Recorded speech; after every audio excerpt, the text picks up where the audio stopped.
A 14-year-old black honor student was handcuffed in front of his entire school. His only crime, carrying a calculator the principal thought looked too advanced for someone like him. The crowd laughed, the officers smirked, and his teachers stayed silent. But just as they dragged him away, the boy whispered a truth, so explosive it froze the room. The question is, will anyone believe him before it's too late? Before we deep dive into this interesting story, subscribe to our channel, and tell us where are you watching from. Share in the comments below.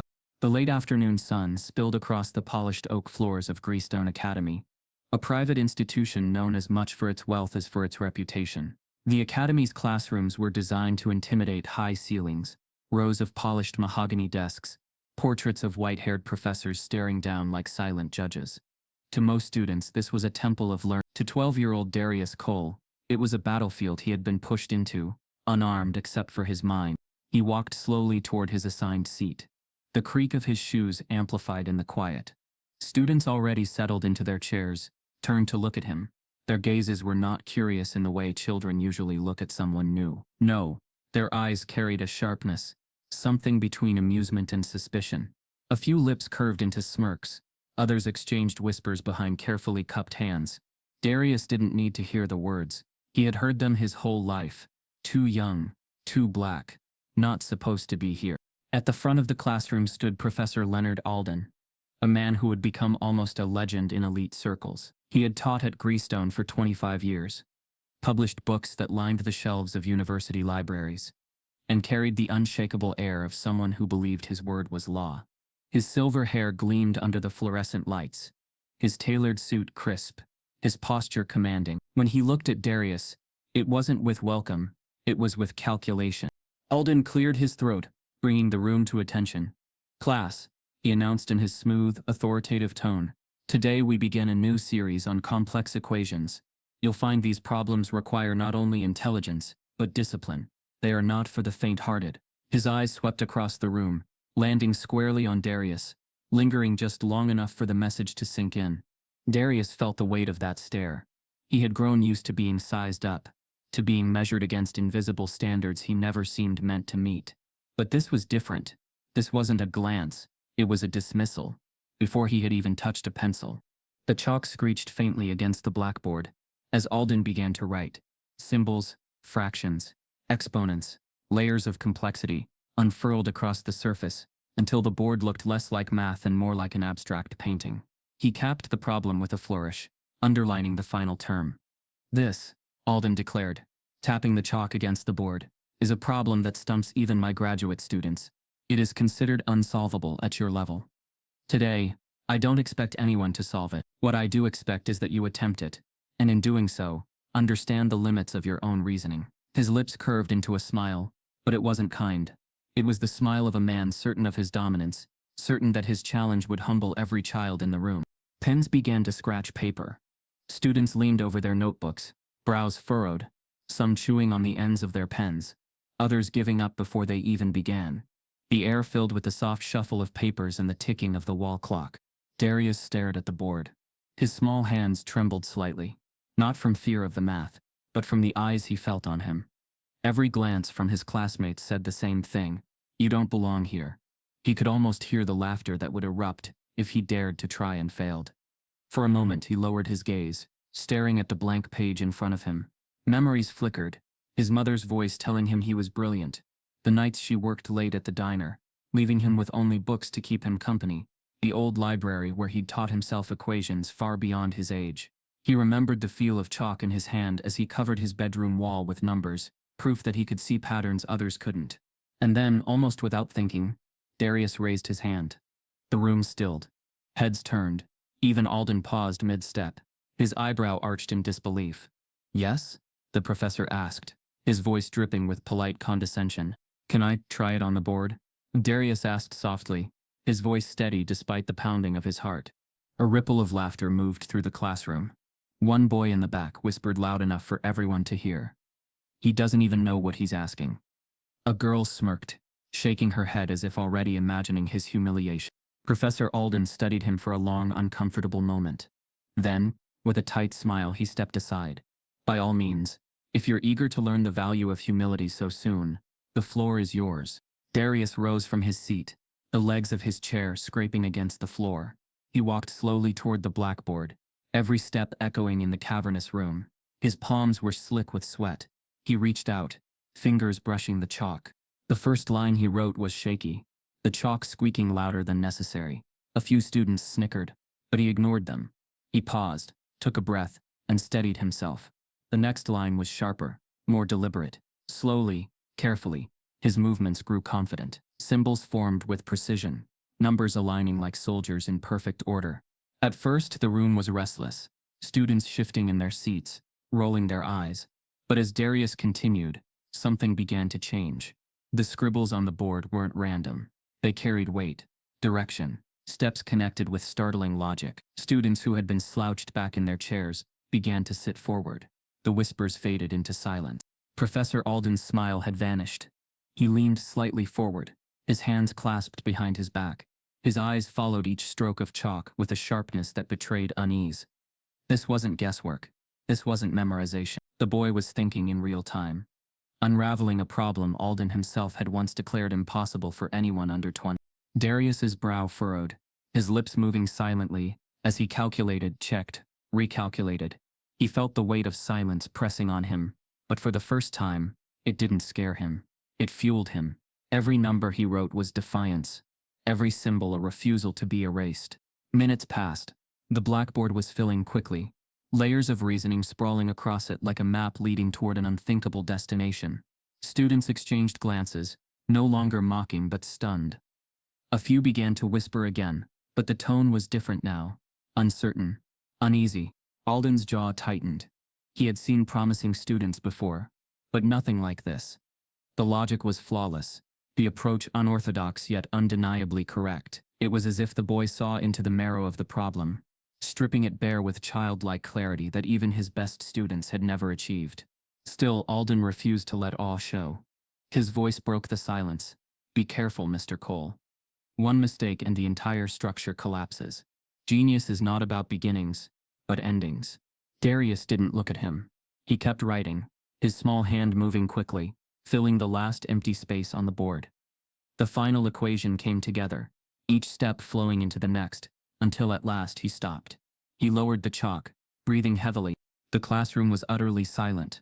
No laughter, no whispers, just the faint hum of the overhead lights and the sound of Darius's own heartbeat in his ears.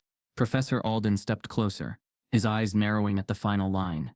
He read it once, then again, his lips pressing into a thin line. His silence was louder than any applause could have been.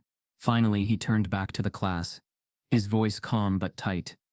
"This equation," he said slowly, "is not solvable at your level. What you see here, an illusion of progress. Luck perhaps. Or mimicry."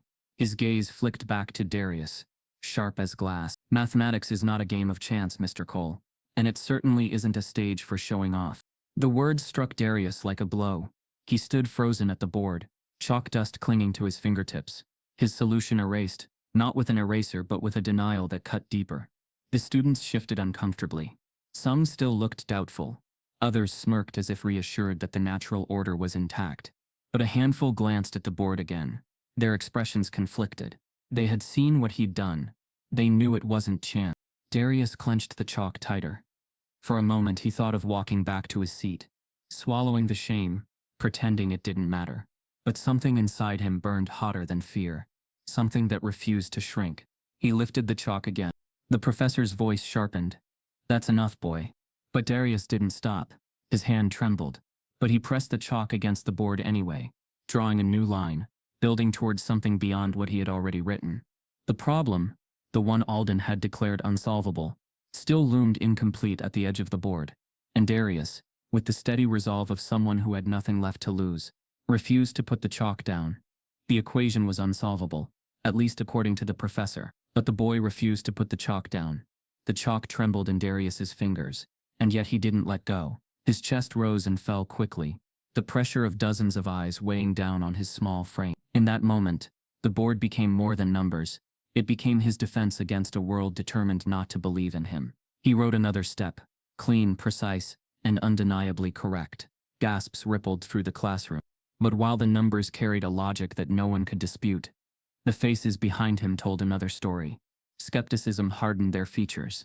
Professor Alden's jaw set tighter, his expression less about the mathematics and more about control. What unsettled him was not the equation. It was the boy holding the chalk. To understand why this mattered so deeply to Darius, why his hand refused to lower despite the ridicule, one had to step outside the polished floors of Greystone Academy and into the world where he came from. Darius lived in a cramped apartment on the edge of South River, a neighborhood the city only remembered when elections came around. The streets outside his building were cracked and uneven, littered with broken bottles and the faint echoes of sirens that seemed to never stop. The apartment itself was small, 2 rooms, peeling paint, and a kitchen table that wobbled no matter how many times his mother shoved a folded napkin beneath its legs. His mother, Lila Cole, worked double shifts at a diner on Main Street. She wore the weariness of survival, and the lines around her eyes, and the cracks in her hands.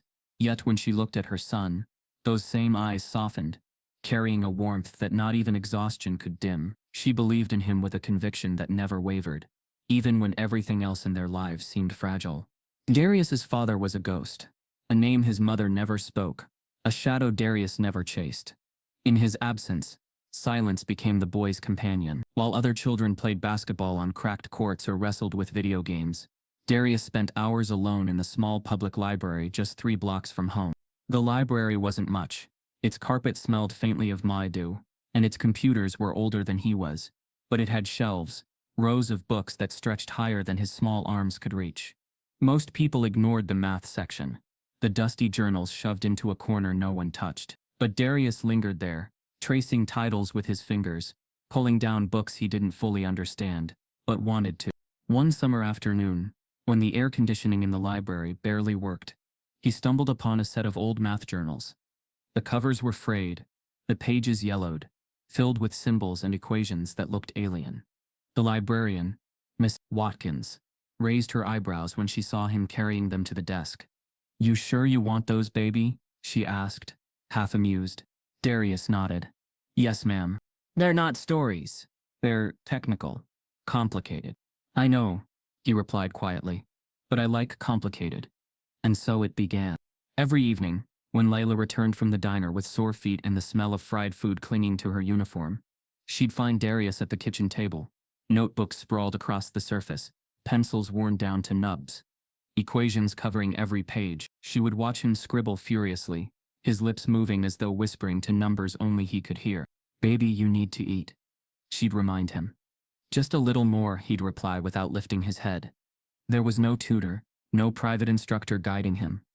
Only those dusty journals, and a hunger to understand. When he hit a wall, he would start over, tracing each step until something clicked. Slowly, what once looked like gibberish began to form pattern, and then, like puzzle pieces snapping into place, the patterns revealed logic.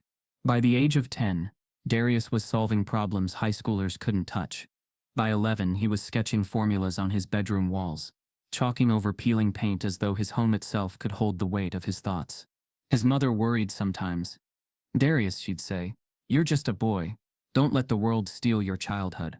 But Darius would smile faintly, eyes still on his scribbles. "Math is my childhood, Mom. It makes sense when nothing else does."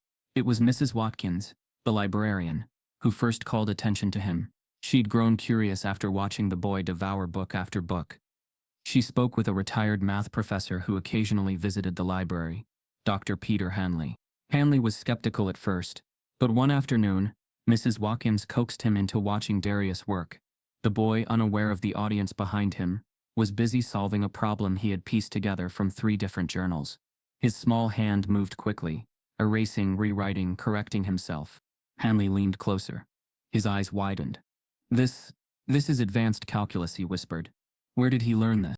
"Right here," Mrs. Watkins replied with a shrug. Hanley sat beside Darius. "Son," he said gently, "do you know what you're doing?" Darius looked up, startled. "Just trying to figure it out." Hanley shook his head in disbelief. He didn't just see raw talent.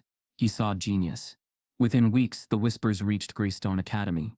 A scholarship was arranged, though not without hesitation.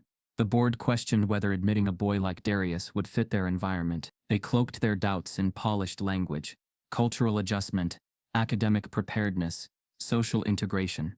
But beneath those words lingered something darker. Still, the offer came. For Lila, it was a miracle proof that all her sacrifices had not been in vain. For Darius, it was both a dream and a weight he wasn't sure he could carry. And now, here he was, standing in front of Greastone's blackboard, chalk in hand, carrying not just numbers but his entire past with him. The students didn't see the hours spent in a quiet library, the endless nights scribbling on peeling walls, the diner uniform his mother folded each morning. They saw only a boy who looked too young, too poor, too black to matter in their world. Yet, line after line he wrote. The solution unfolded under his hand, undeniable in its precision. His classmates leaned forward, silence thick in the room. Even those who had mocked him minutes earlier now watched with uneasy curiosity. Darius didn't turn around. He didn't need their eyes. All he needed was the chalk, the numbers, the proof that he wasn't invisible. Finally, with a shaky breath, he completed the last step. He set the chalk down gently on the ledge beneath the board. For a long moment he stared at the symbols stretching across the surface, as though making sure they were truly there, real, and solid. He turned slowly to face the room. The silence was deafening. Every student sat frozen, their gazes fixed on the board. The problem that was supposed to be unsolvable stood solved before their eyes. And then, whispers. Not applause. Not recognition. Not even disbelief at the brilliance of the solution. Instead, hushed voices crept through the rows of desks. He must have memorized it. No way he figured that out himself. Maybe someone gave him the answer. Their words sliced sharper than any outright insult. They didn't argue with the math. They argued with the possibility that someone like Darius could have done it. Professor Alden remained at the front, his face unreadable. His silence was worse than ridicule. It was the silence of someone who saw the truth but refused to acknowledge it. Darius stood there, his small frame straight, his hands trembling only slightly. For the first time in his life, he had shown them everything. His talent, his hours of solitude, his mind laid bare in chalk. And yet, instead of praise, he received only disbelief. When Darius solved the first equation, a hush filled the room. But instead of praise, whispers of disbelief rippled through the classroom. The whispers circling the classroom swelled, and then quieted again, leaving a heavy silence that felt more suffocating than noise. Darius stood still, his fingers dusted in white chalk, his chest rising and falling with each shaky breath. He had placed his mind on the board for all to see. Yet instead of recognition, he was met with murmurs of doubt. At the front of the classroom, Professor Leonard Alden did not move immediately. He stood with his hands clasped behind his back, his eyes fixed on the sprawling proof across the board. To anyone watching, he appeared thoughtful, as though considering the child's work carefully. But behind that composed face, something far less noble churned. Alden had built his career on the notion of order, an order he believed was natural, almost divine. To him, intelligence was a ladder, and those who stood at its highest rungs were destined to be there. He had spent years teaching children of senators, CEOs, and judges, students who came dressed in tailored uniforms, who carried the confidence of generations of privilege.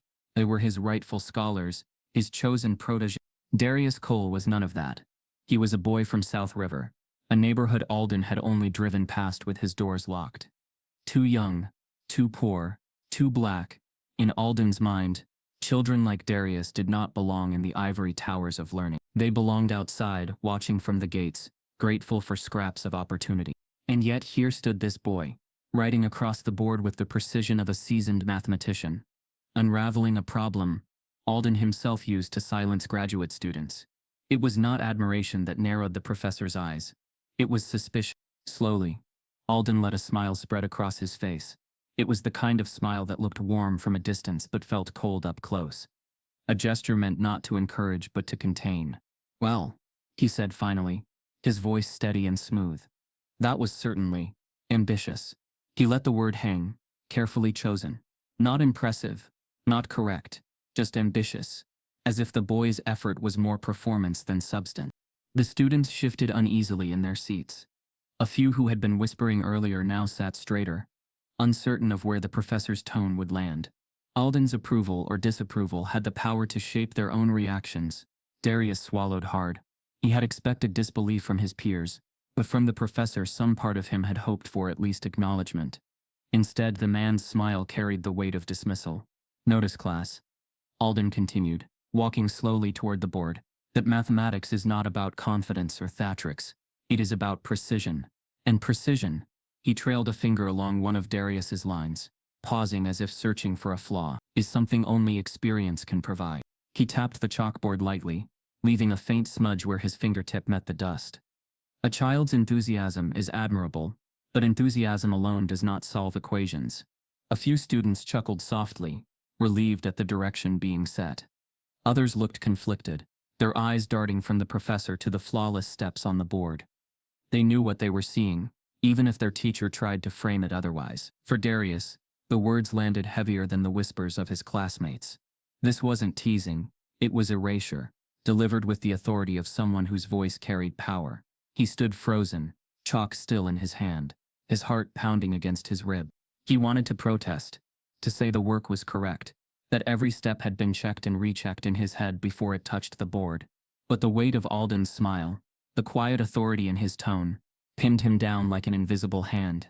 Darius had grown up hearing dismissals in 1,000 small forms, teachers lowering their expectations before he opened his notebook, neighbors assuming he was destined for trouble, strangers mistaking his quietness for ignorance.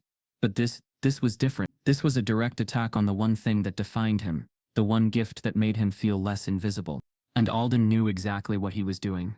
Unbeknownst to the students, Alden's contempt for children like Darius extended far beyond the classroom.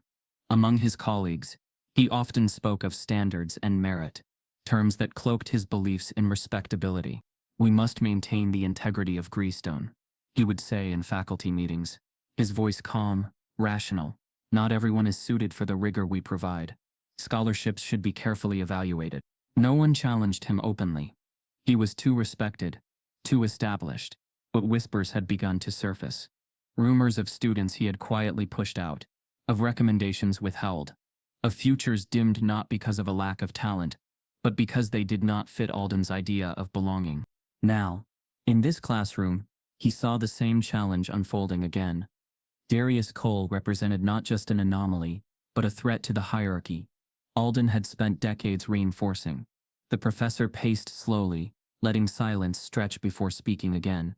"Miss Cole," he said, his tone polite but firm, "tell me, where exactly did you learn these methods?" Darius blinked.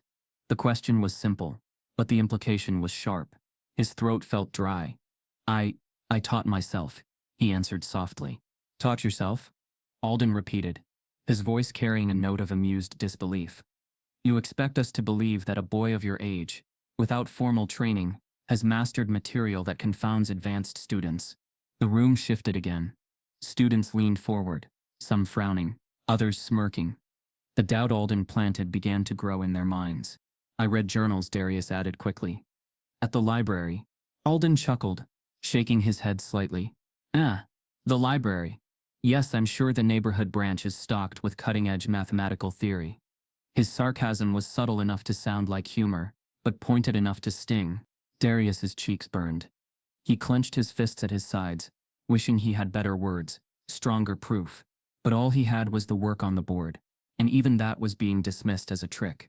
Before Alden could continue, a voice spoke from the back. "Professor, but it looks right." All heads turned. It was Emily Carver, one of the brightest students in the class, the daughter of a state senator. She rarely spoke unless certain of her point. Now she sat forward, her notebook open, her eyes darting between her own calculations and Darius's work. "I've been checking while he wrote," she said hesitantly. "The logic holds. I don't see any errors." The room stirred. For a moment, the balance shifted. A respected peer had given weight to Darius's solution. Whispers began again, this time with curiosity rather than ridicule. Alden's smile tightened. "Miss Carver, your diligence is commendable," he said smoothly. "But mathematics is not verified by enthusiasm. It is verified by rigor. And rigor requires time. We cannot simply assume correctness because something looks right." The words were sharp, but the look in his eyes was sharper still. Emily sank back into her chair, cheeks flushed. The room tilted once again, the momentary flicker of support extinguished under the weight of the professor's authority. Darius's heart lifted for a brief second at her words, then sank even deeper when she fell silent. Alden turned back to the class, clasping his hands once more. "We must be cautious about what we celebrate," he said, his voice calm, almost soothing. "Confidence can be mistaken for brilliance. Showmanship can be mistaken for understanding. It is my duty to ensure we do not confuse the two." His eyes returned to Darius, locking onto him with a look that pierced deeper than words. And then came the smile, small, deliberate, cold. A smile not of encouragement, but of containment, as if to say, "You may have written something impressive, but you will never truly belong here." The students read that smile too. Some nodded subtly, reassured that the balance of power had been restored. Others looked uneasy, caught between what they had seen with their own eyes and what their professor insisted was the truth. Darius stood still, the chalk heavy in his hand, his shoulders tight. He had proven himself, yet the proof was being erased in real time, replaced with suspicion, with doubt, with the professor's contempt disguised as wisdom. Alden stepped forward, closer to the board.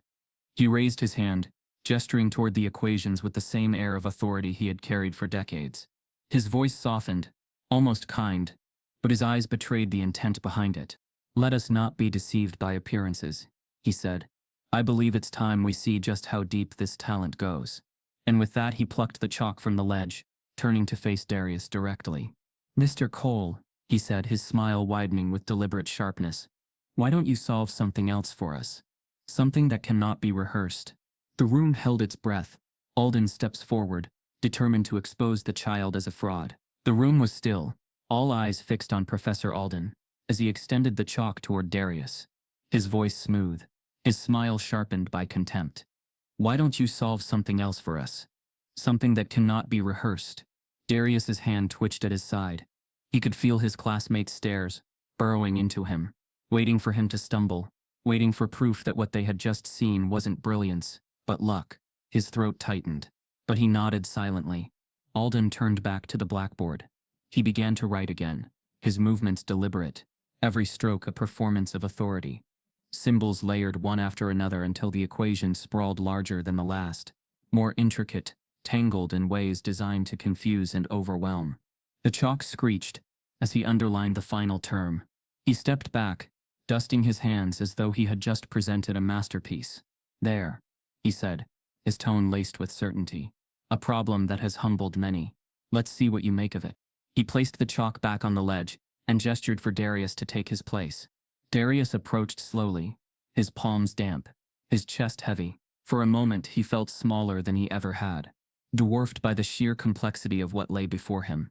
The blackboard seemed taller, the numbers more suffocating, the weight of expectation unbearable. Behind him, whispers rose again. "He's not going to get it this time. Watch, he'll freeze. This will prove it." But then something shifted. Darius tilted his head, studying the problem with the same quiet intensity that had carried him through long nights. In the library, where others saw chaos, he began to see patterns. He traced invisible lines with his finger, connecting terms that seemed unrelated but pulsed with hidden symmetry. He reached for the chalk. The first stroke was steady. Then another. Slowly, carefully, he began unraveling the problem. His pace was not rushed. Each line carried weight, precision. Where Alden had written to intimidate, Darius wrote to understand. At first the students smirked, waiting for a mistake. But as the minutes ticked by, their expressions shifted.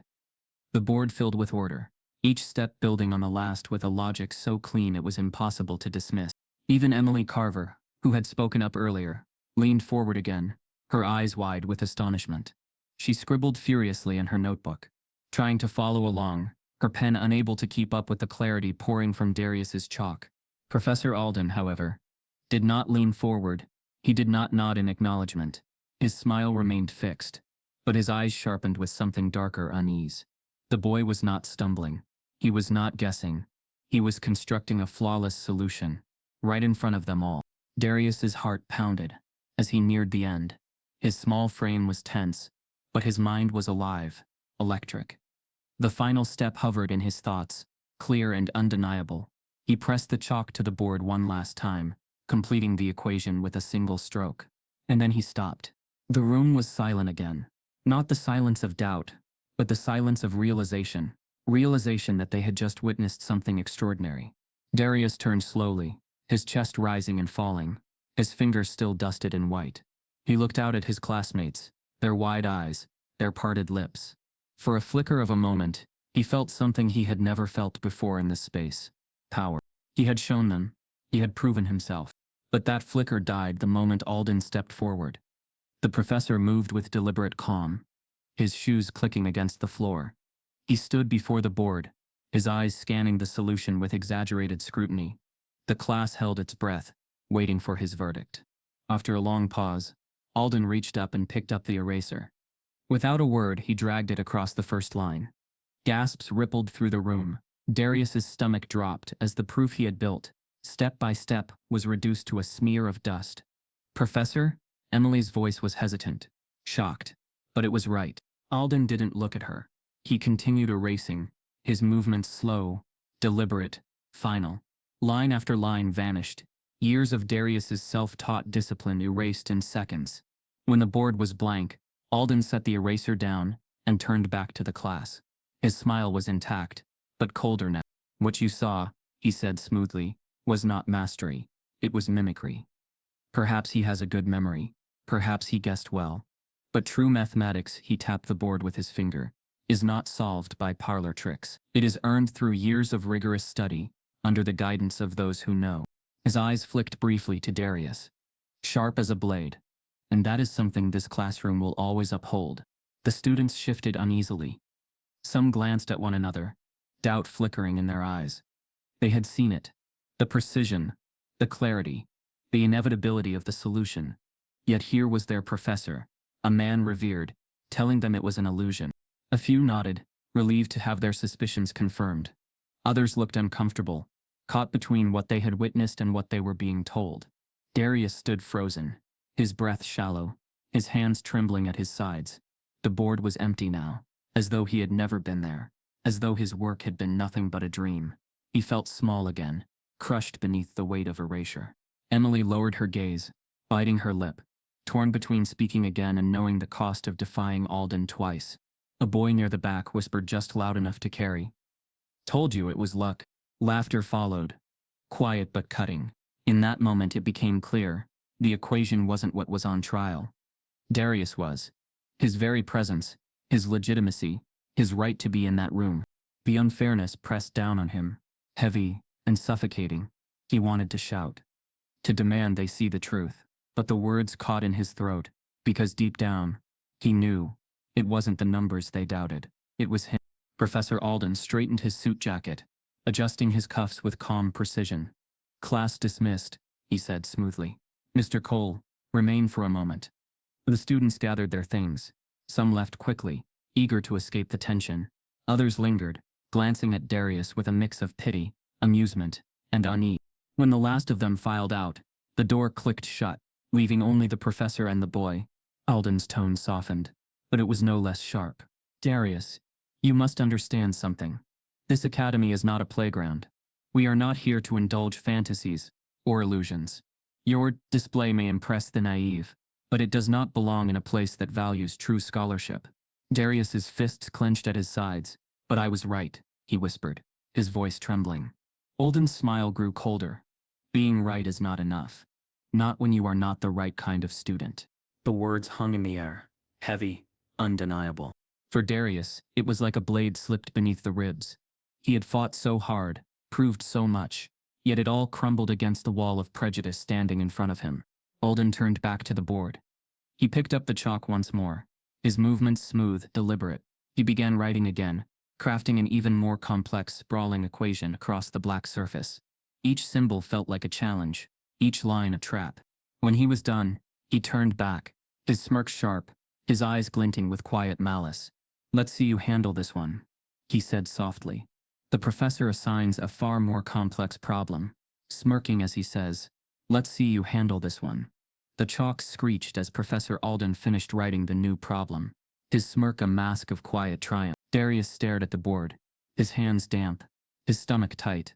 He wanted to fight back, to prove once again that the numbers bent for him in ways others could not see. But something inside him faltered. It wasn't just the complexity of the problem, it was the feeling that nothing he solved would ever be enough. That night, when he returned home, the weight followed him. His mother, Lila Cole, was already at the kitchen table when he came in, a half-empty mug of coffee beside her, her diner uniform folded over the back of a chair. She looked up as he entered, her tired eyes softening.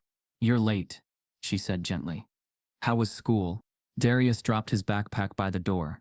"Fine," he muttered, though the word carried little conviction.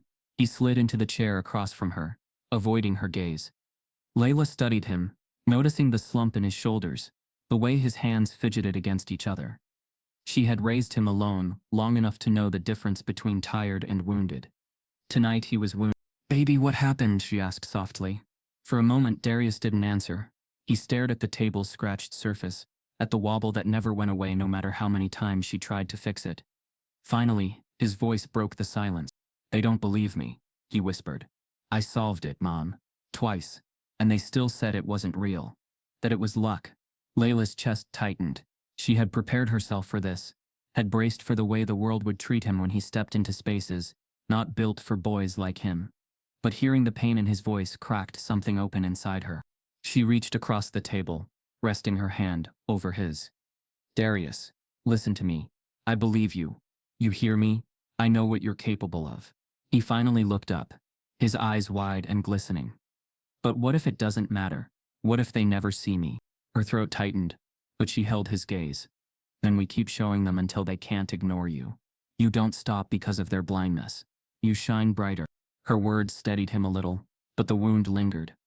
He nodded slowly, though the weight in his chest remained. After he went to bed, Layla sat in the dim kitchen, staring at the stack of bills on the counter, the eviction notice tucked halfway beneath them, the pay stubs that never stretched far enough. She had fought her whole life against poverty, against the whispers of neighbors, against principals who told her to adjust her expectation. She remembered one vividly, a tall man with a polished suit, who had called her into his office when Darius was only 7. He had shown her a stack of worksheets, each filled with numbers and answers beyond his grade level. "Mrs. Cole," he had said with a tight smile, "while it's clear your son is enthusiastic, we must be realistic. Children from backgrounds like his often struggle socially. You may want to focus less on academics and more on building practical skills." She had clenched her fists in her lap that day, biting back the anger burning in her chest. Practical skills. As if brilliance were a luxury reserved for other people's children. And now, years later, here they were again. Different setting, same prejudice, dressed in finer words. She carried her mug to the sink, staring at the cracked window above it. For a long moment, she let herself feel the exhaustion she always buried. Raising Darius alone had never been easy. His father had disappeared before the boy was old enough to remember his face, leaving her with nothing but bills and a hollow ache she refused to let define her. Yet through it all, Darius had been her anchor, his quiet determination, his unshakable focus on numbers, his eyes lighting up whenever he found a pattern others missed. Those things reminded her why she worked every double shift, why she endured the stares of customers who spoke down to her as if her uniform stripped her of dignity. She could handle the world's contempt. She had been doing it all her life. But when that contempt turned on her son, when it threatened to crush the light inside him, that was where she drew the line. The next morning she ironed her blouse carefully, smoothing every crease. She wanted no one at Greystone to see a woman beaten down by long hours and thin paychecks. She wanted them to see the mother of a child worth fighting for. But she hadn't expected the call. It came just after dawn, while she was packing Darius's lunch. The phone rang, its shrill tone slicing through the quiet. She answered quickly, wiping her hands on a towel. "Mrs. Cole?" The voice on the other end was formal, clipped. "Yes, this is she. This is Professor Leonard Alden, from Greystone Academy. I'd like to meet with you regarding your son. It's important." Layla's grip on the phone tightened. She could hear the undertone in his voice, controlled, polite, but edged with something colder. "What about my son?" she asked carefully. "I'll explain when you arrive," Alden replied. "Please come to my office this morning. We have concerns that must be addressed." He ended the call before she could respond. Her heart sank. She set the phone down, her hands trembling slightly. She looked toward the hallway where Darius was lacing his shoes for school, his small frame bent in concentration. He looked up at her and smiled faintly. "Morning, Mom." She forced a smile back, though her chest was tight. "Morning, baby. Finish up. We've got a big day ahead." Inside, though, fear gnawed at her. She knew that tone. that false civility masking judgment. She had heard it from teachers, from principals, from bosses who believed her worth was less because of where she came from. And now it was aimed at her son. She swallowed the dread, straightening her shoulders. If Alden wanted to summon her, then fine. She would face him head on. She had fought for Darius every step of his life, and she would not stop now. But as she gathered her things, a single question haunted her. What concerns could a man like Alden possibly have about a boy whose only crime was being brilliant in a place that refused to see him? Her reflection in the cracked mirror by the door met her gaze. Tired eyes, lined with years of struggle, but burning still with something fiercer. Faith. Faith in her son. Faith that his brilliance was not a fluke, not a trick, but something undeniable, something that no amount of prejudice could erase. Yet even as she clung to that faith, her chest ached with the truth she knew too well. Belief alone had never been enough. And tomorrow, belief would be tested again. The next morning, at Greystone Academy, Professor Alden sat in his office, his polished desk gleaming beneath the morning light. His hands rested on a folder marked Cole, Darius. His expression was calm, composed, but his eyes carried the same sharp glint of suspicion. The receptionist knocked lightly before opening the door. "Professor Mrs. Cole is here." Alden's smile returned, thin, deliberate, practiced. "Send her in," he said. The next morning, Alden summons Layla to his office, with news that could change Darius's future forever. Layla stepped into the polished office, her back straight, her blouse ironed crisp, though her hands trembled slightly at her sides. Professor Alden's office was everything the apartment she left behind was not. Walls lined with heavy leather-bound books, shelves displaying framed degrees and awards, and a faint scent of polished wood that gave the impression of permanence. At the center sat Alden, poised behind a wide oak desk. His posture was relaxed, but his eyes were sharp, studying her with the same scrutiny he had given her son in the classroom. On the surface he wore courtesy, but beneath it, something colder simmered. "Mrs. Cole," he said smoothly, gesturing toward the chair across from him. "Please sit." She lowered herself carefully, folding her hands in her lap, her face calm though her pulse thundered. "You wanted to see me about Darius." Alden leaned back in his chair, interlacing his fingers. "Yes, about your son." His tone was deliberate, measured. "We've observed unusual performance from him in class." Layla's heart swelled with pride, though she masked it quickly. "He's gifted," she said softly, matter-of-factly. "He's always been gifted." Alden's smile tightened. Gifted, perhaps, but brilliance without foundation often raises questions. Questions about authenticity, about methods. He paused, letting the words settle between them. Then, with surgical precision, he said, "There is a possibility that your son may have cheated. It's worth." For a second, the words hung in the air like smoke. Layla blinked slowly, her mind struggling to catch up with the audacity of what she'd just heard. "Cheated?" she repeated, her voice low. "Yes," Alden said, his tone calm, almost sympathetic, though the sharpness in his eyes betrayed him. "The problems he claims to have solved are far beyond the capacity of someone his age. Without formal guidance, at least, it's unlikely that he could have arrived at those solutions alone." Layla's chest tightened with fury. She forced her voice steady, though her throat burned. "Unlikely to you, Professor. But I've watched my son spend hours buried in those books. Nights when he should have been asleep. He was at the kitchen table, scribbling until his pencil ran to nothing but wood. He didn't cheat. He worked." Alden tilted his head slightly, the polite mask still fixed. "Mrs. Cole, I understand your instinct to defend your child. Any mother would. But you must also understand our responsibility here. Greystone Academy maintains its reputation by ensuring only the most qualified earn recognition. If a student were to bypass that standard, say through dishonest means, it would compromise us all." The words cut deeper than if he'd simply said her son was wrong. This wasn't about Darius making a mistake. It was about erasing his possibility of being right at all. Layla leaned forward, her voice sharpening. "So when he succeeds, it must be dishonesty. When he solves what no one else can, it must be theft. Tell me, Professor, if my son were older, if his skin were lighter, would you be questioning him like this?" For a fraction of a second, Alden's smile faltered. But then it returned, smooth as glass. "This is not about race, Mrs. Cole. It is about standards." She held his gaze. "No, Professor, it's about disbelief. You don't want to believe a boy like mine could do what he's done. And because you can't imagine it, you call it impossible. You call it cheating. Alden did not answer. His silence was deliberate, weighted. He turned slightly in his chair, glancing at the folder on his desk, the one marked Cole, Darius. He opened it casually, flipping through the papers inside. His entrance exam scores were adequate, he said, his tone clinical, not extraordinary. His teacher's recommendations were optimistic, but hardly groundbreaking, and yet now, suddenly, he performs at a level beyond our highest expectations. Forgive me if I remain skeptical. Layla's fists clenched in her lap. She had fought these battles before, in different forms, principals telling her Darius was too advanced for his own good, neighbors suggesting she not push him too hard.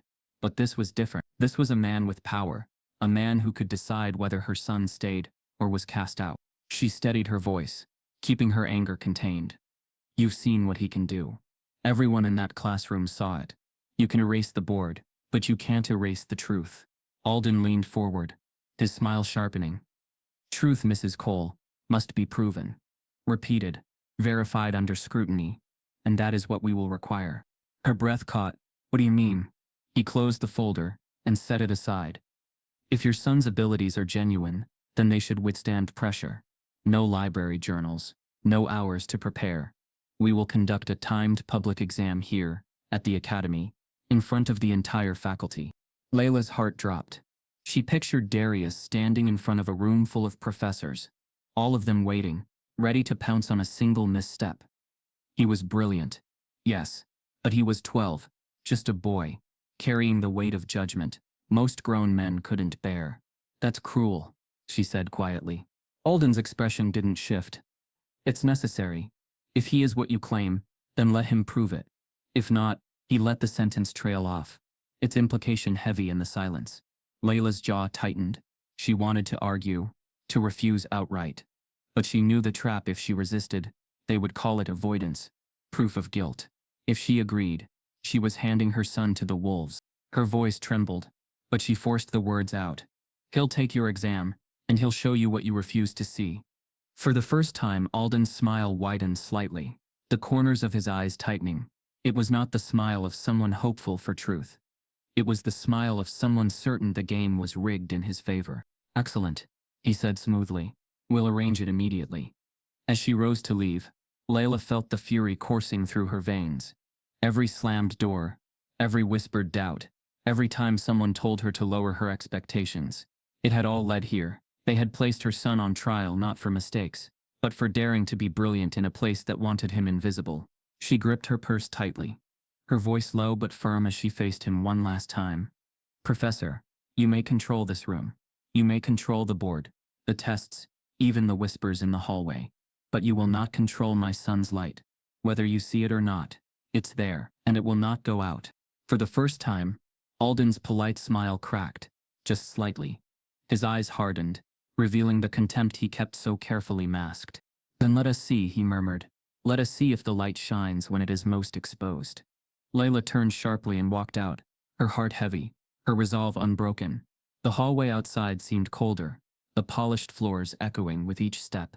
She imagined Darius at that exam, alone under the gaze of those who wished for him to fail.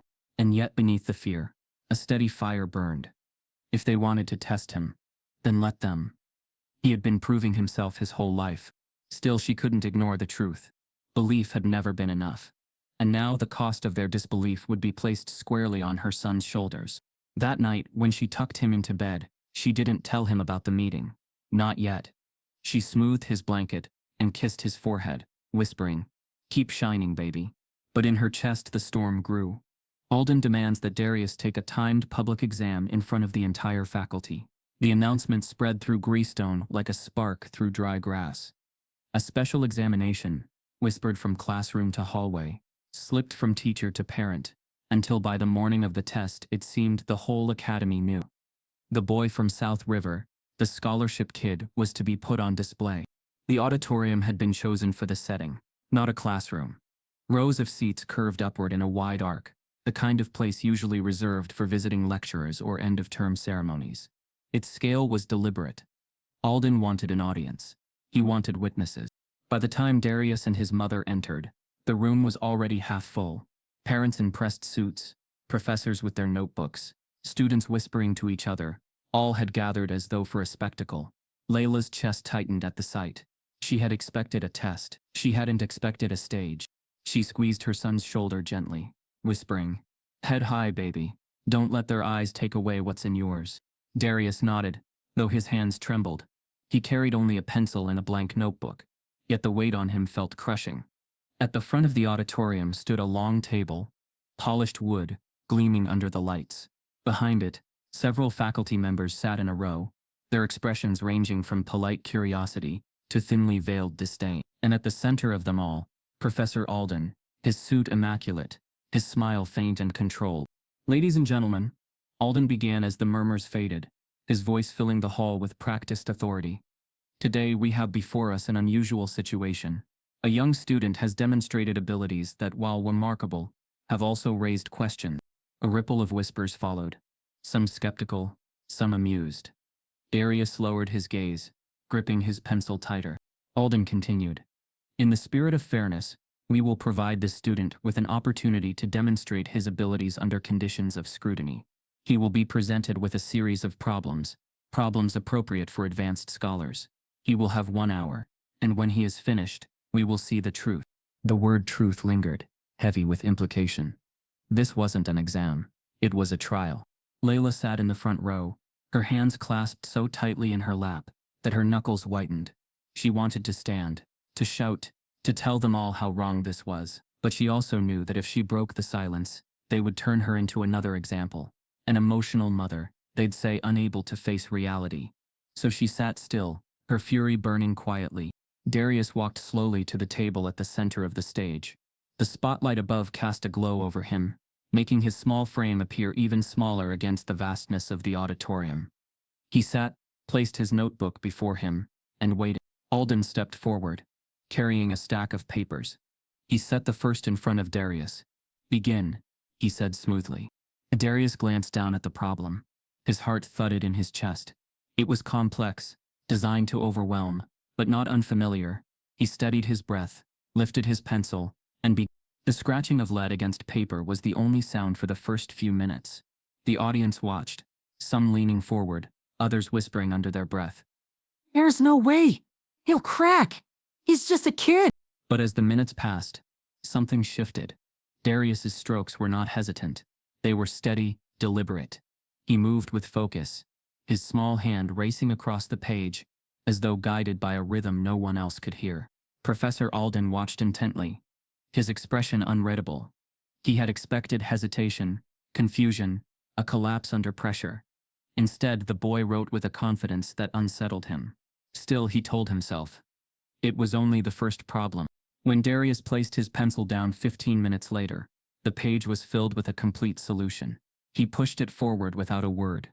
Alden took it, scanning quickly. His jaw tightened. The logic held. The answer was correct. Murmurs swept through the auditorium. Layla exhaled shakily, pride swelling even as her fear deepened. This was only the beginning. Alden placed the second problem before him. Harder. Longer. This time, the design was subtle. It looked familiar at first glance, but hid traps within its steps, pitfalls meant to confuse.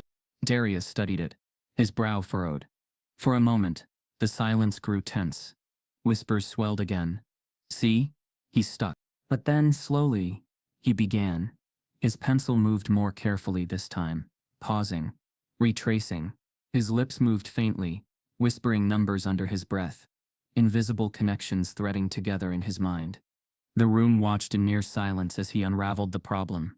Step by step, line by line, he dismantled its traps and rebuilt it into clarity. 40 minutes into the hour, he pushed the second solution forward. One of the professors at the long table leaned toward Alden, whispering, "He's right again." Alden's smile tightened, though he did not respond. He slid the final problem onto the table. This one was brutal. A problem usually reserved for graduate-level seminars, sprawling across the page, in dense notation. Alden had chosen it carefully. A problem he believed even most of his brightest students would fail. Darius stared at it. His pencil hovered above the paper, unmoving. His chest rose and fell quickly, the enormity of the problem pressing down on him. He felt the weight of every eye in the auditorium, the whispers like invisible chains around his neck. "You see?" someone hissed from the back. "He's lost." Layla clenched her fists tighter, whispering under her breath, "Come on, baby. You can do this." Darius closed his eyes for a moment. He pictured the nights at the library, the chalk-stained walls of his room, the sound of his mother's voice reminding him to keep going. He opened his eyes, gripped his pencil, and began. The room was so silent now that the scratch of his pencil seemed deafening. He worked slowly, carefully, but with a clarity that began to reveal itself in the lines forming on the page. Halfway through, though, he stopped. The audience stirred, whispers rising instantly. "He's frozen. I knew it. It's too much." But Darius wasn't frozen. His pencil hovered above the page. His eyes locked on a step no one else seemed to notice. He saw something, an angle, a hidden pathway within the problem that shifted everything. His heart pounded. This wasn't just about solving. It was about seeing what even the question itself hadn't intended. Layla leaned forward, her breath caught in her throat. She could tell from the look on his face, he wasn't lost. He was about to do something none of them expected. Professor Alden's smile flickered for the first time. Just slightly, as he watched the boy pause, staring at the problem like he saw something invisible to everyone else. And then, slowly, Darius lowered his pencil. Halfway through, Darius pauses, staring at a step no one else sees, a step that could change everything. The pencil hovered in Darius's hand, frozen above the page. To the audience, it looked like hesitation, the kind that comes when someone realizes they are in over their head. Murmurs grew louder, professors exchanged subtle smirks, and Alden leaned back in his chair as though already satisfied. But in Darius's eyes, there was no fear. There was recognition. He saw something the problem itself didn't intend to reveal. A hidden path, a thread pulling beneath the surface of complexity. Where everyone else saw walls, he saw a door. His lips moved faintly, whispering the steps to himself. Then, with a sudden steadiness, he pressed his pencil to paper and began to write. The auditorium fell silent again, the whispers choking off as quickly as they had begun. The only sound was the steady scratching of graphite, fast at first, then slowing into deliberate, precise lines. His hand moved with a clarity that seemed older than him, as though the knowledge lived inside him and was only now being released. One professor leaned forward, brow furrowed, trying to follow his work. Another whispered, "Wait, what is he doing?" The problem was designed to have a grueling, tedious solution, but Darius wasn't trudging through its traps. He was dismantling it, rewriting its very structure. Minutes passed, each one heavy. Darius's focus never wavered. He filled line after line, turning the impossible into something startlingly clear. His small shoulders hunched over the paper, but his movements were precise, each step locking into place with mathematical elegance. At last he lifted his pencil. He stared at the final line for a moment, chest rising and falling quickly, his mind double-checking every step. Then, slowly, he slid the paper forward. The room seemed to stop breathing. A professor at the long table snatched it up, scanning quickly. His eyes widened. He passed it to the colleague beside him, who frowned deeply, then nodded in disbelief. One by one the professors studied it, their murmurs growing louder. It's correct. Not just correct, this approach. I've never seen it simplified like this." He bypassed 3 entire stages. Parents in the audience leaned forward, whispering, their faces shifting from amusement to shock. Students craned their necks, whispering to each other, "He did it. He actually did it." At the front, Alden's face hardened. His jaw clenched, though his smile remained. Brittle and sharp. He rose slowly from his chair, taking the paper himself. He studied it, his eyes tracing each line. It was flawless. Unquestionably flawless. And worse, it wasn't just the expected solution, it was new. The boy had found a method no one in the room had considered.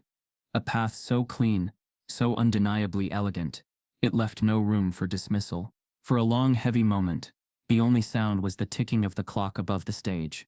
Darius sat motionless, his hands folded in his lap, his chest still heaving from the effort. He didn't look at the faces around him.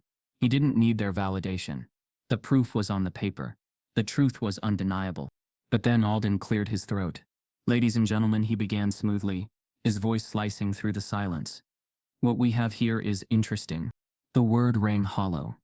The professors at the table looked up surprised. Parents frowned. Students shifted uneasily. Interesting? One professor echoed, disbelief in his tone. Yes, Alden said, his voice calm, measured, but also suspicious. Such an unorthodox method. So precise.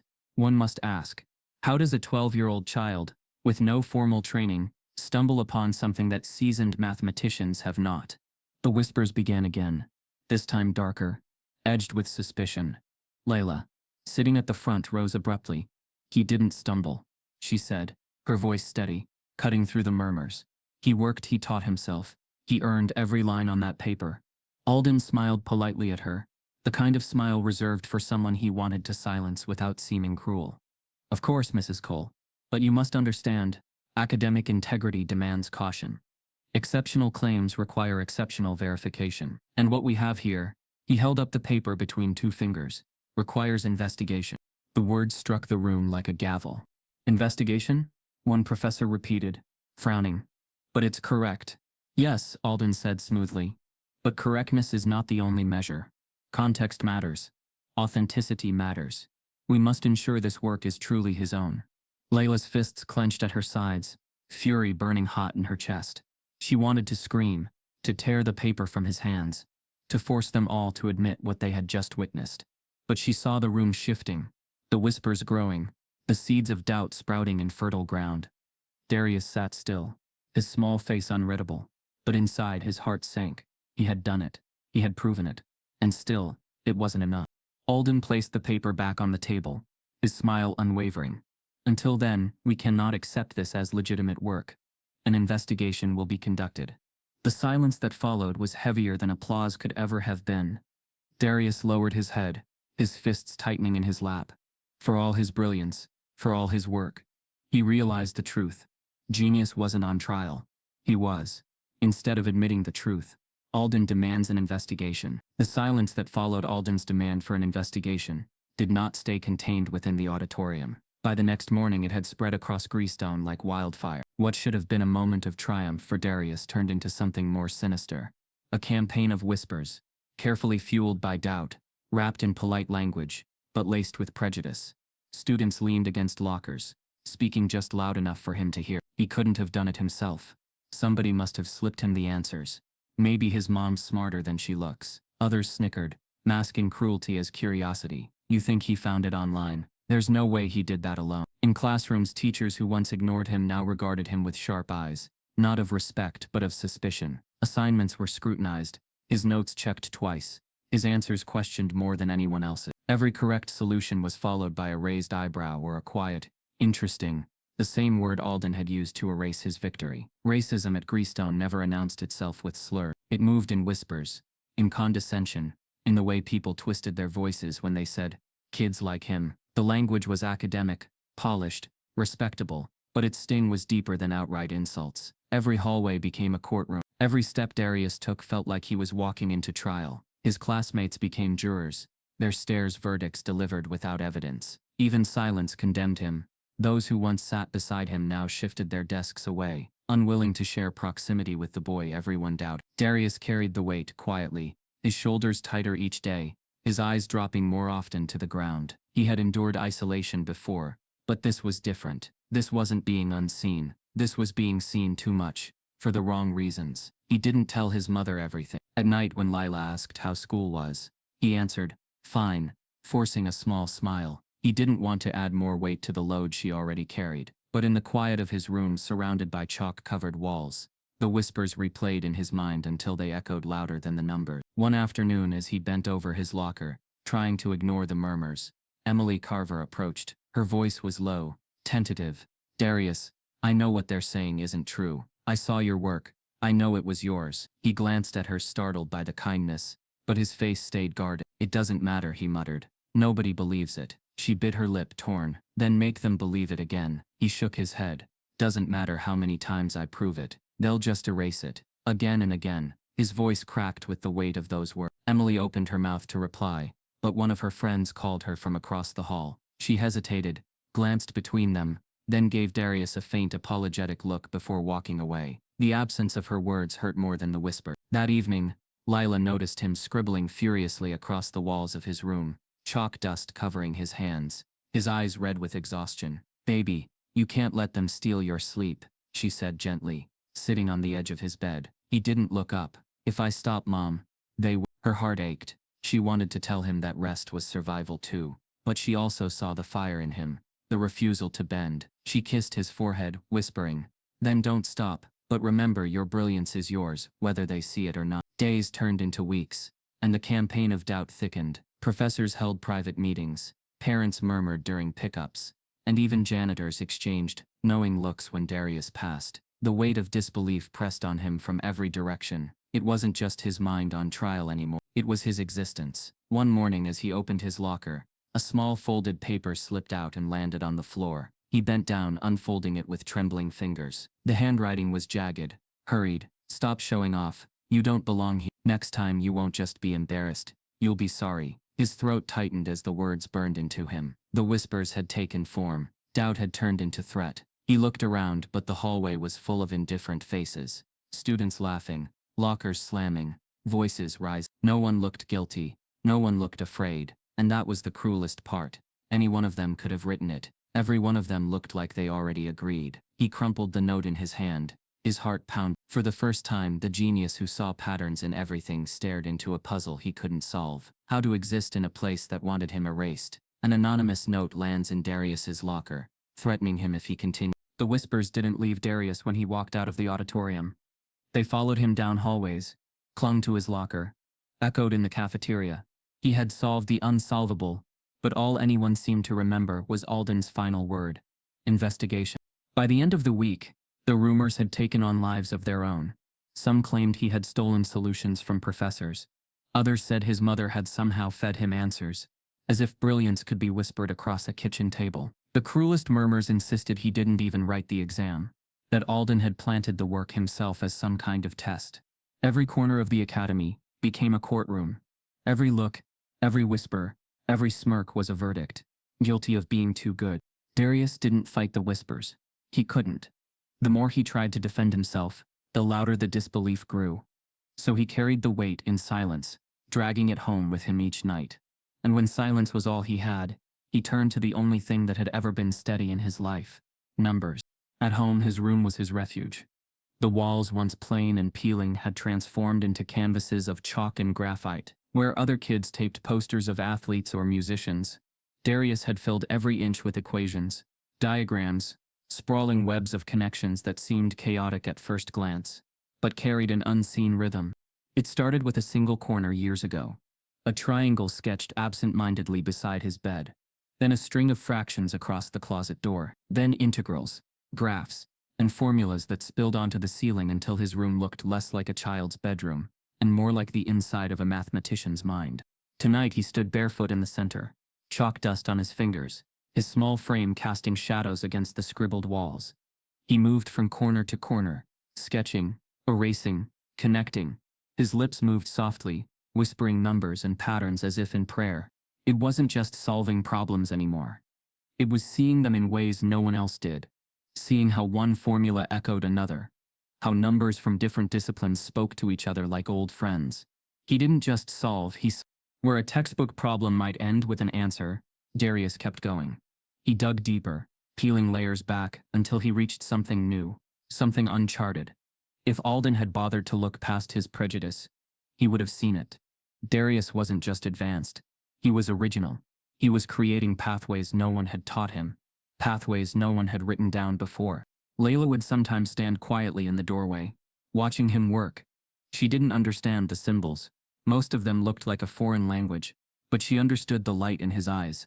That light was what she had fought for every day of his life, and it terrified her to know that the world was trying to snuff it out.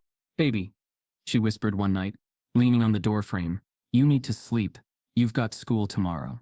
"I'm not tired," he said, still scribbling. "You said that last night, and the night before." He paused, turning to her, chalk smudged across his cheek. "If I stop, Mom, the numbers go quiet. And when they're quiet, I hear everything else.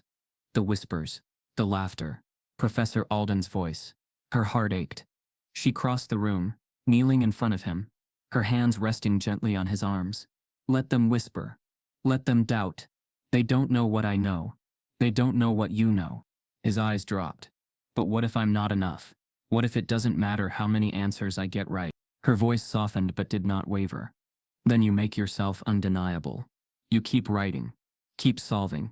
Until even the people who want to erase you have no choice but to see you. You don't give them that power, Darius. You don't. He nodded faintly, though the weight on his chest remained. When she left the room, he turned back to the wall, pressing chalk to plaster, determined to drown out the doubt with proof. The next day at school, he carried the exhaustion of sleepless nights under his eyes. But his notebook brimmed with new scribbles, proofs he had reshaped, problems he had reimagined. He didn't show them to anyone. He knew better now. To share was to invite suspicion, not admiration. Yet whispers still followed him. Cheater. Fraud. Pretender. Even Emily Carver, the only classmate who had once spoken in his defense, had gone quiet. She still glanced at him sometimes, her expression conflicted, but she no longer spoke up. Darius didn't blame her. Standing against the tide was harder than most could bear. In the faculty lounge, the debate carried on. Some professors insisted his solutions were too clean to be faked. Others nodded toward Alden, saying, "But isn't it strange? A boy like that, from there? Surely there's more to it." Alden fanned the flame skillfully, never outright accusing, always suggesting. "I simply believe we must be thorough," he said. "It would be irresponsible not to investigate." His calm authority made disbelief seem like reason itself. And so, the storm grew. One evening, as Darius covered the last blank patch of wall in his room with equations, he noticed something strange. Two separate problems, one from geometry, another from algebra, had begun to overlap in his sketches. Lines intersected where they shouldn't. Variables echoed across disciplines. He stepped back, staring at the wall. His heart raced. It wasn't just math. It was connection. Different branches of mathematics, speaking to each other in ways he hadn't seen in books. He grabbed another piece of chalk, circling terms, drawing arrows, building a bridge between worlds. His hand moved faster, his breath coming quicker. He wasn't solving anymore. He was discovering, and for a moment, the whispers outside the walls vanished. It was just him, the numbers, and the truth they carried.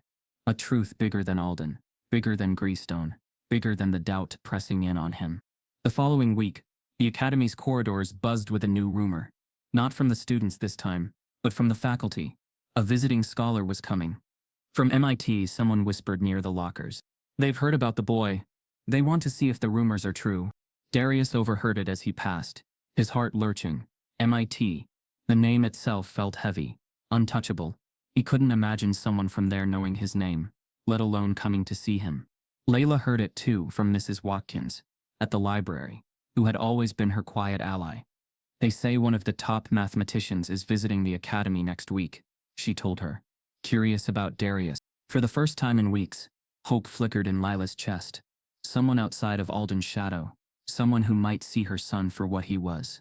But she also knew this meant something else. The stage was about to grow even bigger. The whispers weren't just local anymore. They were spreading, reaching ears that mattered far beyond Greystone. That night, Darius stood once more in his chalk-covered room, staring at the lines that stretched across his walls. He pressed the chalk to the surface, drawing a final connection between the problems he had bridged days before. He stepped back, breathless. He didn't know what it meant yet, but he knew one thing. It was his. His discovery, his truth, undeniable no matter how many people tried to erase it. And soon, someone new would see it. A visiting mathematician from MIT arrives at the academy, curious about the rumors. The rumors proved true. By the following Monday, the atmosphere at Greystone Academy shifted. The whispers weren't just about Alden's investigation anymore. They were about the arrival of Dr. Marcus Ellison, a mathematician from MIT, whose published work had earned him global recognition. To the faculty, his visit was a mark of prestige. To the students, it was a spectacle. And to Darius, it was a storm waiting to break. Darius first saw him in the courtyard, surrounded by faculty.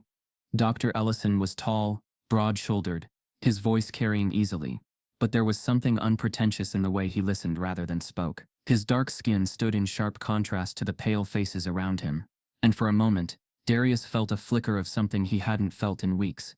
Hope. Here was someone who looked like him, Someone who had carved a place in the world that Alden said wasn't his to enter. But Alden stood beside Ellison, smiling, his posture crisp, his voice smooth. We're honored, truly. There's been much talk about this boy.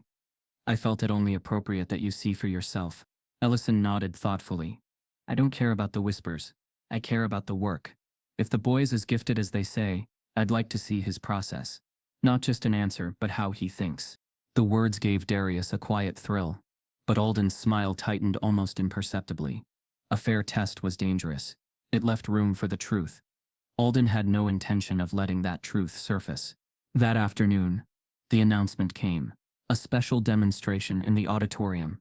Darius would be presented with a challenge devised jointly by Alden and Dr. Ellison. Students, faculty, and parents were invited to attend. When Layla heard, her heart swelled with fear and pride all at once. She smoothed Darius's collar before he left the house that morning, whispering, "Remember, baby, don't just show them numbers. Show them you." He nodded, though nerves twisted in his stomach. By the time he entered the auditorium, the room was buzzing. It was fuller than the last trial, word had spread. Rows of professors, parents in suits, students eager to witness another spectacle. On stage, a long table awaited. 2 chairs behind it, one for Alden, one for Ellison. Between them sat a stack of papers, thick and daunting. Darius sat at the smaller desk positioned in the center of the stage, a single lamp illuminating his space. His notebook and pencil waited, small weapons against the weight of hundreds of eyes. Alden rose first, his voice smooth as ever. Ladies and gentlemen, thank you for gathering. Today, young Mr. Cole will have the privilege of attempting a challenge prepared with the guidance of Dr. Ellison. It will allow us to see whether his talents extend beyond memorization. He emphasized the word memorization with a faint smile, earning murmurs from the crowd. Then Ellison stood, his tone calm but firm. I don't believe in humiliating children to prove a point. What I'd like to see is how he approaches a problem, how he builds, how he reasons. That tells me more than an answer ever could. Alden nodded graciously, though his eyes flicked with annoyance. Of course, the boy will have 1 hour. As Ellison handed Darius the first problem, Alden slid another paper quietly beneath the stack, a page he had prepared himself. It looked like the others but had been crafted with deliberate traps, ambiguous wording, missing information, false leads. It wasn't unsolvable, but it was designed to force confusion, to make Darius look sloppy, unprotected. No one noticed the exchange. Darius glanced down at the first problem. His brow furrowed, but slowly, carefully, he began. His pencil moved with steady rhythm, his breathing shallow but controlled. For 15 minutes, the audience watched as he built a structure of logic, step by step. Ellison leaned forward, eyes narrowing, not with doubt, but with fascination. He whispered to the professor beside him. He's not just solving, he's reorganizing the problem, as he goes. That's unusual. The professor nodded slowly, though his gaze flicked nervously toward Alden. When Darius slid the paper forward, Ellison stood, examined it, and nodded. Correct. And more than that, it's elegant. Murmurs rippled through the crowd, this time tinged with awe. Alden smiled tightly, hiding his irritation. Very good. Let's proceed. He slid the second problem toward Darius, the poisoned one, laced with traps. Darius studied it, his eyes narrowing. Something about it felt wrong. The phrasing was clumsy, the variables uneven. He tapped his pencil against the desk, his mind working furiously. Whispers swelled in the audience. He's stuck. Told you. But inside Darius's mind, a storm raged. He knew the numbers didn't align properly, that some information was missing. For a moment, panic pressed against his chest. Was this how they would undo him? Then he heard his mother's voice, in memory. Don't just show them numbers. Show them you. As pencil touched the page again, he began writing, not to chase the trap, but to reveal it. He worked carefully, annotating each line, showing where variables conflicted, where the structure broke down. The audience grew restless.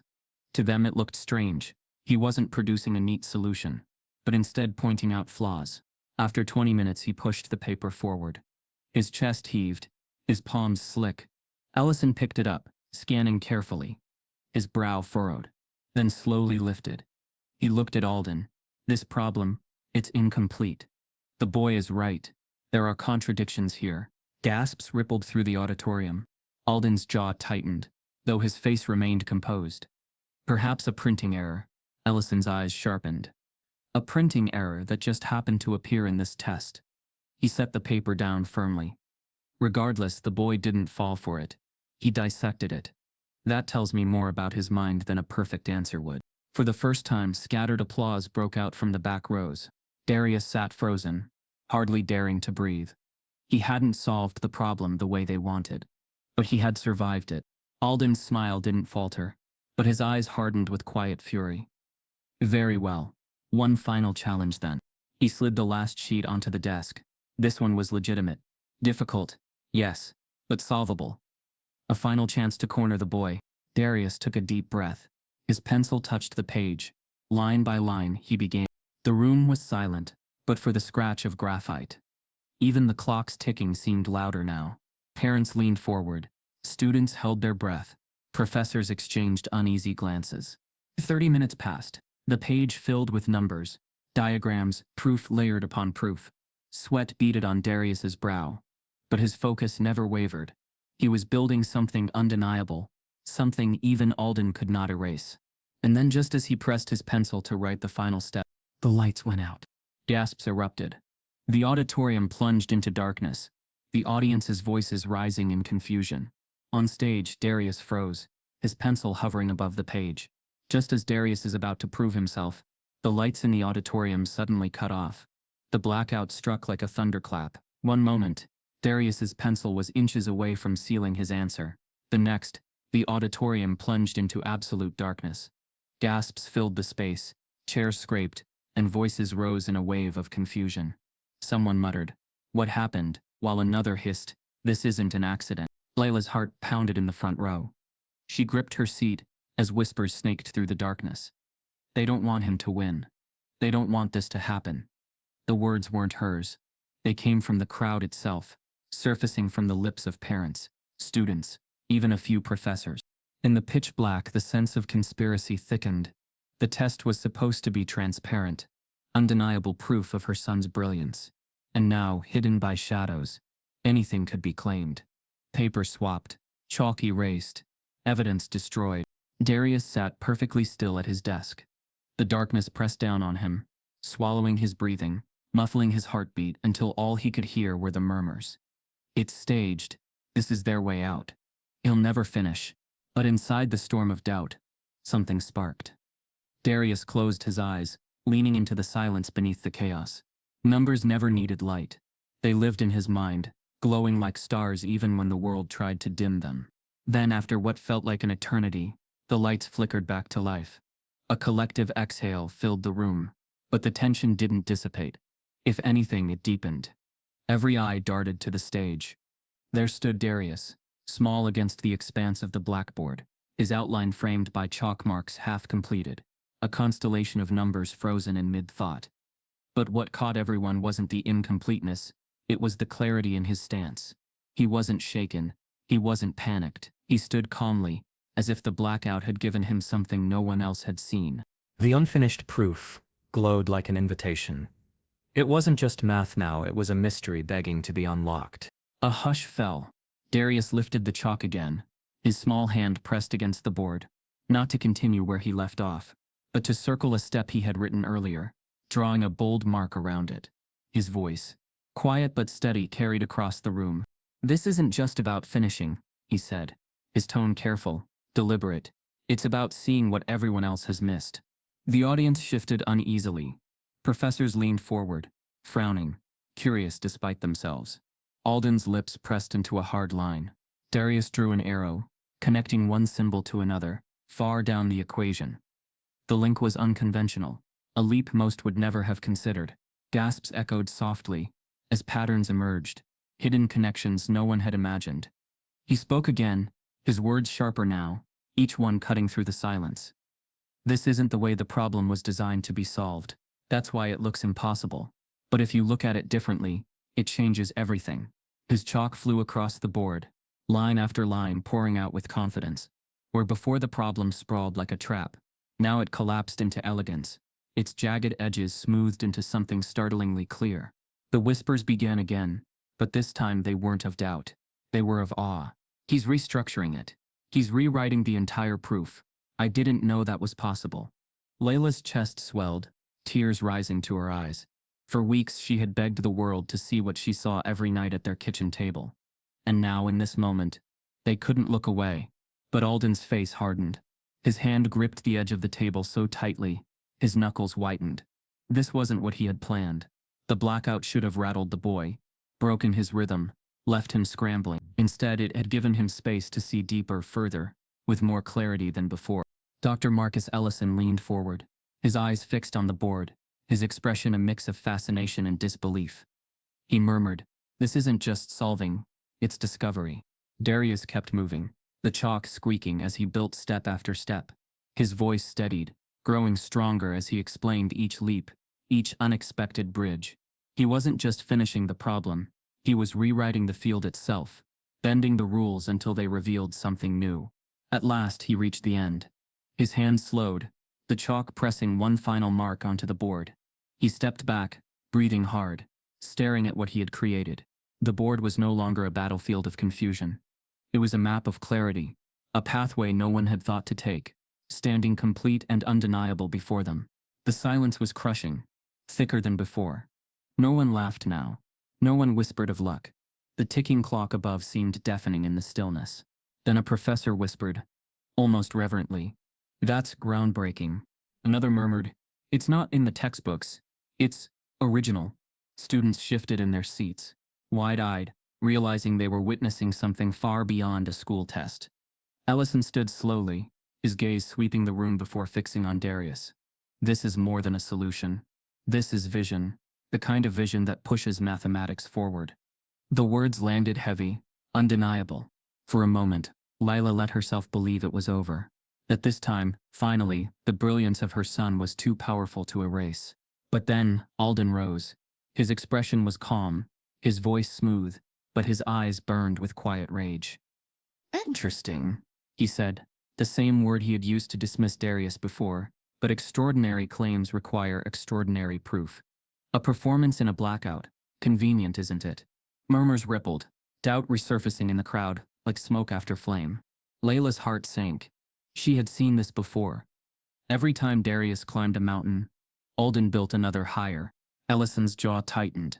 "You can't dismiss this, Leonard. What he's done." Alden cut him off, his voice firm, commanding. "What he's done must be examined, verified, tested. Mathematics is not theater. It is not spectacle. Until this is reviewed thoroughly, it cannot stand as credible." The word struck like a hammer. Credible. Darius stood frozen, staring at the proof behind him, his chest rising and falling quickly. He had given them everything. He had turned sabotage into revelation, and still, Alden twisted it into suspicion. The room hung on the edge of two truths: the brilliance on the board, and the prejudice that refused to recognize it. Then, slowly, Darius stepped forward again. His voice was quiet but unshaken. "If you don't believe me," he said, his gaze fixed on Alden, "then watch. Because I'll show you something even you can't erase." He steps forward to present a solution that defies the entire field. The auditorium was so silent that even the sound of chalk tapping against the blackboard echoed like a drumbeat. Darius stood small before the sprawling equation he had built. His hands dusted white, his face glistening with sweat. The problem Alden had placed before him, one meant to break him, one meant to prove the whispers true, now hung completed across the board. Line after line glowed with clarity, each symbol arranged with such precision that it seemed less written than revealed.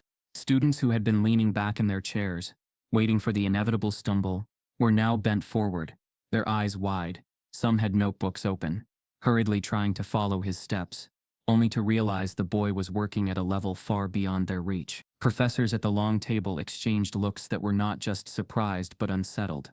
Because the logic was flawless, they knew. Darius set the chalk down gently, his hand trembling not with fear but with the exhaustion of carrying so much weight. He turned slowly to face the room. For a moment, no one spoke. The silence wasn't disbelief anymore. It was reverence. They had all witnessed something rare, something beyond the boundaries of age or expectation. Genius had spoken, and its echo filled the air. Emily Carver's eyes shone from the front row, Her lips parted as if she wanted to cheer but couldn't find the courage. Parents whispered to one another, their tones shifting from mockery to awe. Even the students who had mocked him most sat frozen, unable to dismiss what they had just seen. Finally, one of the professors at the table cleared his throat. This is extraordinary," he said, his voice low but certain. Another nodded in agreement. "The method, do you see how he bypassed the redundancies? This isn't memorization. This is original thought." A ripple of agreement moved through the faculty. For the first time, the current was moving in Darius's favor. And yet at the center of the storm, Professor Alden sat perfectly still. His hands clasped before him, his posture rigid, his smile gone. His eyes burned with a cold intensity as he stared at the boy standing before the board. Dr. Marcus Ellison, the MIT mathematician, broke the silence. Rising to his feet, he walked slowly toward the blackboard, studying each line with practiced care. The audience held its breath, watching as his finger traced the boy's steps. After several long moments, Ellison turned back to the crowd. "It's correct," he said simply. Then, with more weight, "Not only correct, it's elegant. This is the kind of insight we publish, not the kind we expect from a child." He glanced at Darius, and for the first time in weeks, the boy saw not suspicion in someone's eyes, but respect. The room erupted in murmurs, some clapping lightly, others shaking their heads in astonishment. For Layla, seated in the front row, tears blurred her vision. Her boy, the one they told her would never belong, the one they dismissed as impossible, had just forced the world to see him. But Alden did not clap. He rose slowly, adjusting his suit jacket, his movements measured, his face calm but sharp. The murmurs quieted, instantly, the weight of his presence commanding attention. "Yes," he said, his voice smooth, "the work appears sound." His choice of words was deliberate. Appears, not is. He turned his gaze to the professors, then to the parents, then finally back to Darius. "But let us be cautious. We must remember that mathematics is not simply about producing an answer. It is about credibility, reliability, authority." The word credibility hung in the air, heavy and poisonous. The audience shifted uneasily. Some nodded faintly, others frowned. The professors who had been swayed looked back toward Alden, their resolve faltering under his measured tone. Ellison stepped forward, his brow furrowed. "The boy's work is correct. His credibility lies in the proof itself. Numbers do not lie." Alden's smile returned, thin and cold.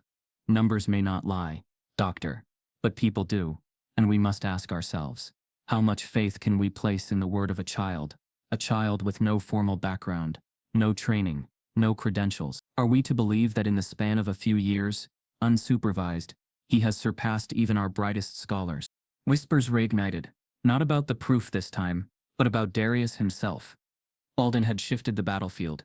It wasn't about correctness anymore. It was about whether someone like Darius could ever be trusted, no matter what he produced. Darius stood frozen, his chest tightening, his throat dry.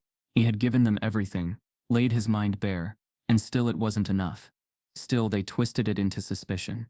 Layla rose abruptly from her seat, her voice trembling but firm. "You saw it with your own eyes. You cannot erase him again."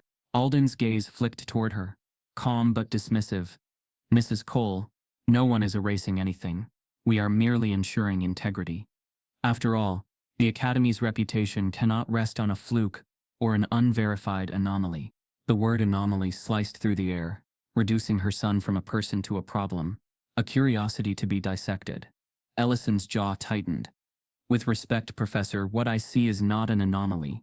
I see talent, raw, undeniable, and rare. If you cannot acknowledge that, perhaps it says more about the Academy than the boy." Gasps rippled through the crowd. A challenge, spoken aloud. For a moment, Alden's composure faltered. His smile slipped just slightly, his eyes narrowing. But then it returned, sharper than ever. He looked back at the boy, his voice soft but laced with venom. "Correct or not, the question remains, can we truly consider a child like this credible?" The audience fell into silence again, but this time it wasn't the silence of awe. It was the silence of tension, of lines being drawn, of a room being asked to choose not between truth and falsehood, but between prejudice and fairness. Darius stood alone at the board, his proof behind him, his heart pounding. He had written something no one could deny, but Alden had found one last weapon, One last way to make the world doubt him. But Alden has one final weapon, questioning whether a black child can ever be considered credible. The silence after Alden's cold question, "Can we truly consider a child like this credible?" hung in the air like a noose. Darius stood at the blackboard, his proof gleaming behind him, his chest rising and falling with shallow breaths. He had given them everything. He had turned sabotage into brilliance. Yet here he was again, his humanity on trial, not his mathematics. The tension broke when Dr. Marcus Ellison rose from his seat. Unlike Alden, there was no polished restraint in his expression now. His jaw was set, his eyes burning as he walked toward the board. Each step echoed, pulling the entire auditorium's attention. Ellison stopped in front of the blackboard, scanning the proof again. His hand hovered over the chalk lines, as though he was touching something sacred. Then he turned to face the audience. "This," he said, his voice steady, resonant, "isn't just correct. It is revolutionary." Gasps rippled through the room. Parents shifted in their seats. Professors straightened. Students looked at one another wide-eyed. The word revolutionary didn't belong in ordinary classrooms. It belonged in journals, in conferences, in the lexicon of discoveries that changed how fields advanced. Ellison continued, his voice rising with conviction. "Do you understand what this boy has done? He hasn't simply solved the problem as it was designed. He's restructured it, rewritten it, uncovered a new pathway. This is mathematics at its purest. Not memorized, not borrowed, but created. This isn't the work of a child mimicking. This is the work of a mind capable of shaping the future." The murmurs turned into applause, tentative at first, then swelling louder. Layla pressed a hand over her mouth, tears spilling down her cheeks. For years she had begged people to see her son the way she did. For the first time she wasn't alone. Students clapped nervously, then harder, caught up in the momentum. Even some professors joined, their earlier doubts cracking under the undeniable weight of the declaration. The sound filled the auditorium, lifting it from courtroom tension into a celebration of truth. But amid the thunder of hands, one figure remained still. Alden. His face had hardened into stone, his jaw tight, his hands gripping the edge of the table. The applause wasn't for him. The authority he had used, like a shield, the whispers he had orchestrated, none of it could erase the truth. Ellison had just spoken aloud. For the first time the mask slipped, not completely, but enough. His eyes, sharp and cold, betrayed the contempt boiling underneath.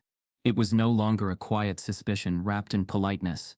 It was open rage that a boy he had tried to erase now stood undeniable before his entire academy. Ellison turned to him, his voice cutting. "Professor Alden, you've called for proof, for verification. You've had it, line by line, before your very eyes, and yet you question not the mathematics, but the boy himself. That is not academic caution. That is bias." The words struck like a gavel. A few professors shifted uncomfortably. Others lowered their gazes. Everyone in that room knew the truth. Ellison had just spoken aloud, what many had suspected but dared not say. Layla rose from her seat, her voice trembling but strong. "You can erase his work, you can smear his name, but you cannot deny what's written on that board." Applause erupted again, louder this time, spilling over like a tide.